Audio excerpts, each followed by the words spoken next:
ছাদে হলুদ তুলতে খালাকে নিয়ে গেলাম, আর এই ফাঁকে যে কয়েকটা কাজ করে আসলাম, খুবই গুরুত্বপূর্ণ কাজ সবগুলো।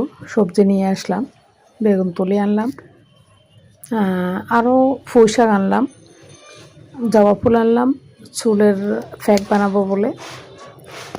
তো এটা যাওয়া হয় না, খুব একটা যাওয়া হয় না, যেতে পারিও না, আর যেতে মনও চায় না ছাদে। কেন যেন মন চায় না, আমি নিজেই জানি না। যখন যাব তখন আসলে ওই 2 ঘন্টায়ও আসা হয় না। ওখানে গেলেই গাছের এই হয়েছে সেই হয়েছে, এই গাছে এটা করতে হবে, ওই গাছে ওইটা করতে হবে, ঘুরে ঘুরে ঘুরে ঘুরে এসবগুলো করি, আর অনেক সময় পর্যন্ত থাকতে হয়। তো খালাকে দিলাম হলুদটা পরিষ্কার করে নিতে, আর আমি এ ফাঁকে সবজি বেগুনটা তুললাম, জবা ফুল নিলাম, পাতা নিলাম, আর পুঁই শাক নিলাম।